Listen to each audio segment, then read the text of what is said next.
तो डाइट को लेकर हंगामा मचा हुआ है। अखिलेश हमारे सहयोगी हमारे साथ जुड़ चुके हैं। अखिलेश, क्या देखा जा रहा है, क्योंकि इस तरह के आरोप लग रहे हैं केजरीवाल उल्टी डाइट ले रहे हैं ताकि उन्हें जमानत का आधार मिल सके। ये बिल्कुल ईडी का यही आरोप है कि केजरीवाल जो डाइट ले रहे हैं वो टाइप 2 के डायबिटिक पेशेंट के लिए कतई उचित नहीं है।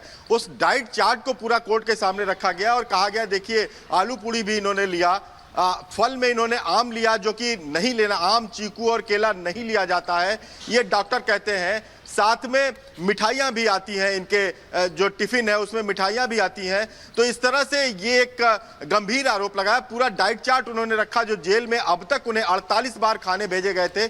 उस 48 बार खाने में किस किस तरह से मिठाइयाँ आई, पूड़ी आई और डाइट चार्ट पूरा रखा गया। उसके बाद ईडी का कहना था, ईडी की तरफ से सफाई पेश की गई कि जो पूड़ी और आलू पूड़ी की बात है वो नवरात्र का प्रसाद था। आम 48 बार में सिर्फ 3 बार आया है और मिठाइयाँ जो थी वो शुगर फ्री थी। इसलिए ये कहा जा रहा है, केजरीवाल की यही मांग है कि उनका जो पर्सनल डॉक्टर हैं उनसे हर रोज 15 मिनट वीडियो कॉन्फ्रेंसिंग के थ्रू बात कराने और सलाह लेने की इजाजत दी जाए।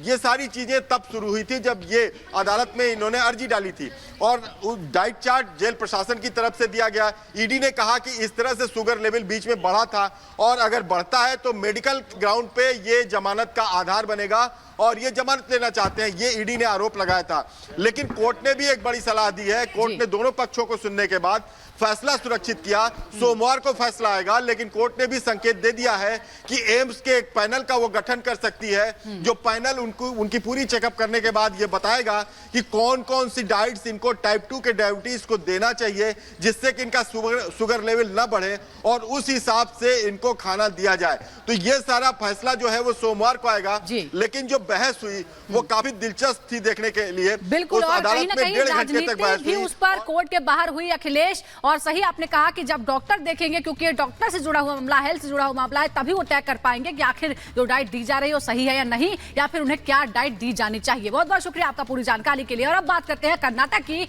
जहां पर लव जिहाद का आरोप फिर से एक बार लगा है। आपको बता दें कि हुबली में जिस तरह से हत्या की उसके बाद से फिर एक बार लव जिहाद का जिन्न बाहर आ गया है। हुबली में लव जिहाद का दावा बीजेपी ने किया है। कर्नाटक में बीजेपी ने हल्ला बोला है इस पूरे मामले पर। कांग्रेस सरकार के खिलाफ प्रदर्शन भी किया जा रहा है। हुबली में लव जिहाद का बीजेपी ने आरोप लगाया। एबीवीपी के कार्यकर्ता कल भी लगातार प्रदर्शन करते हुए नजर आए। कांग्रेस सरकार के खिलाफ प्रदर्शन कर रही है और बीजेपी ने दावा किया है कि जिस तरह की घटना हुई है उसके पीछे लव जिहाद है। हुबली में जिस तरह से एक लड़की की चाकुओं से गोदकर हत्या कर दी गई थी, उस पर अब बीजेपी ने दावा किया है कि ये लव जिहाद है। तो चाकुओं से गोदकर हत्या की गई थी और इस मामले पर हमारे साथ अनामिका पांडे जुड़ चुकी है। अनामिका, इस तरह का मामला चौंकाने वाला सामने आया है कि कॉलेज में इस तरह चाकुओं से वार करके हत्या की गई है। आरोप ये लग रहा है लव जिहाद है। फिलहाल आप समझाइए कि पूरा मामला क्या है। और इस पूरे मामले में अंजलि और सुजाता भारतीय जनता पार्टी हमलावर है। एबीवीपी के नेता और कार्यकर्ता लगातार सरकार पर सवाल खड़े कर रहे हैं। भारतीय जनता पार्टी इसके पहले भी लव जिहाद के मामले को लेकर सवाल पूछती रही है और अब क्योंकि कर्नाटक में कांग्रेस की सरकार है, ऐसे में अब यही सवाल किया जा रहा है कि कांग्रेस की सरकार रहते हुए इस तरह का मामला, जबकि कांग्रेस से ही जुड़ा हुआ शख्स है जिसकी बेटी पर हमला किया गया।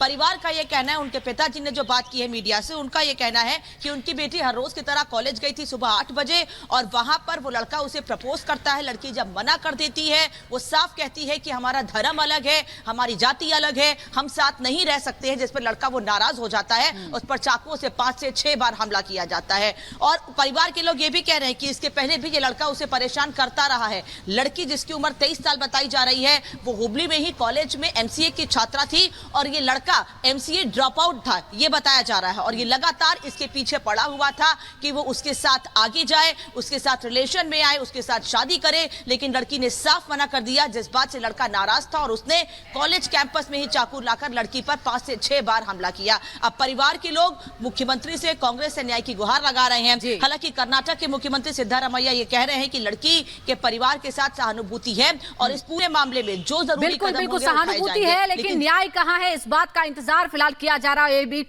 एबीवीपी और बीजेपी हमलावर है। आप बहुत बहुत शुक्रिया आपका जानकारी के लिए। इधर कर्नाटक के कॉलेज में कांग्रेस नेता की बेटी की हत्या का मामला सामने आया। वारदात का सीसीटीवी फुटेज भी सामने आया जिसमें लड़की की पूर्व क्लासमेट शरीर पर 7 वार करते हुए नजर आ रहा है। बताया जा रहा है कि आरोपी प्रपोजल ठुकराने से नाराज था। बीजेपी ने घटना के पीछे लव जिहाद का एंगल बताया है।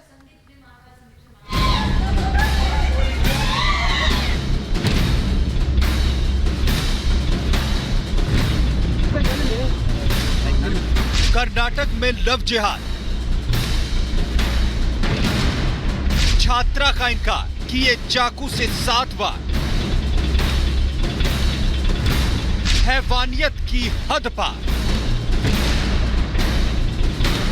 ये तस्वीरें आपको परेशान कर सकती हैं। ये तस्वीरें आपको सोचने पर मजबूर कर सकती हैं कि आखिर कैसे एक शख्स इतना हैवान बन गया कि एक छात्रा को चाकुओं से गोदकर बेरहमी से मौत के घाट उतार दिया।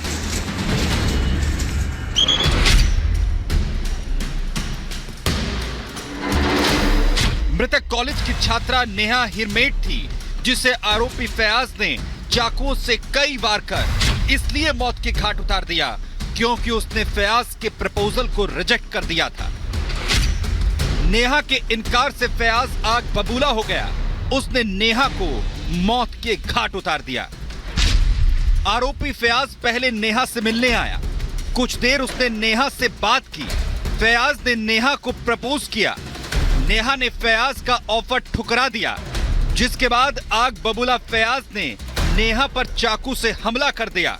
फयाज ने नेहा पर चाकू से लगातार 7 बार हमला किया।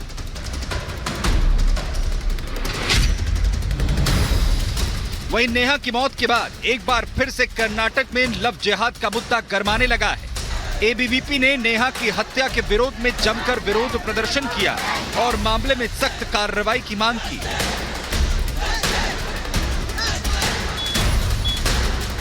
एबीवीपी का आरोप है कि कर्नाटक सरकार लव जिहाद जैसे मसले पर रोकथाम में फेल साबित हुई है, तो वहीं मुख्यमंत्री सिद्धारमैया मामले में सख्त कार्रवाई की बात कह रहे हैं।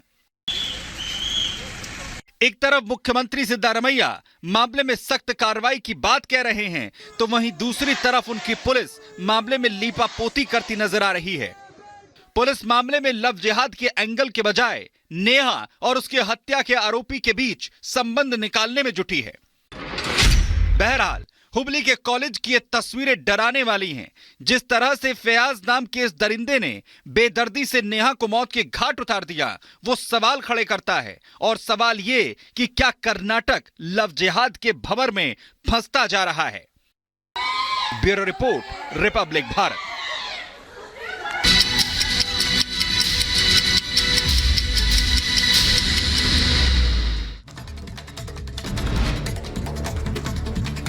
आज प्रधानमंत्री नरेंद्र मोदी महाराष्ट्र और कर्नाटक में भरेंगे हुंकार। पीएम नांदेड़ और परभणी में जनसभा को करेंगे संबोधित।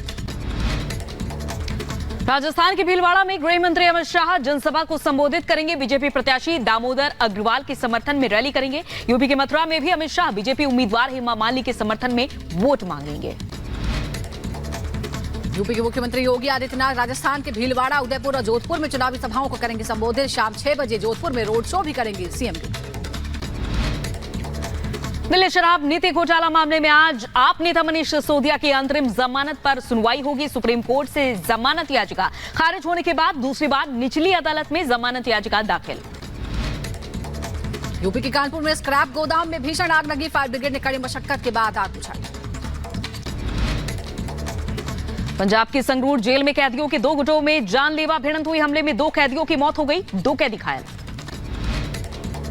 यूपी के नोएडा में पुलिस ने अवैध हथियार फैक्ट्री का पर्दाफाश किया। अवैध हथियारों के साथ 2 आरोपी भी गिरफ्तार।